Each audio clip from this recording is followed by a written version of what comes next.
محترم ناظرین، بھارت کے ناقص اور کمزور دفاعی نظام کی گونج اب دنیا بھر میں سنائی دینے لگی ہے۔ کمزور ایئر بیس اور ناکارہ بھارتی جہاز مذاق بن گئے ہیں۔ عالمی میڈیا نے بھی بھارت کو کاغذی شیر قرار دے دیا ہے۔ گزشتہ ایک دہائی کے دوران ہندوستان کی فوجی قوت زوال کا شکار رہی ہے۔ غیر ملکی میڈیا نے بھارت کی کمزور دفاعی قوت کی کلی کھول دی ہے۔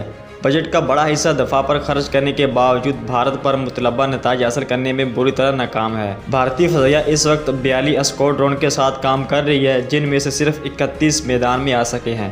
MiG-21 جیسے جہاز جو 1964 کے دوران بھارتی فضائیہ میں شامل ہوئے، انہیں سالوں پہلے گراؤنڈ ہونا چاہیے تھا۔ آزاد کشمیر پر حملے کے دوران پاکستانی F-16 کے ہاتھوں MiG-21 کی تباہی اس کا منہ بولتا ثبوت ہے۔ پاکستانی جہاز JF-17 تھنڈر کم لاگت اور بھارتی جہازوں کے مقابلے میں بہتر ہے۔ غیر ملکی میڈیا نے بھارت کے مقابلے میں پاکستان کی دفاعی قوت میں اضافے کو ہندوستان پر برتری قرار دے دیا ہے۔ بھارت روس اور دیگر ممالک سے اسلحے کی خریداری کے لیے بھی تگ و دو کر رہا ہے۔ پاکستان کے 2400 ٹینکوں کے مقابلے میں بھارت کے پاس 3500 ٹینک ہے، جن میں سے 1000 روسی ساختہ T-ٹائنرز ہے۔ بھارت نے دیسی ٹینک ارجن بنانے میں 3 دہائیاں ضائع کی ہیں۔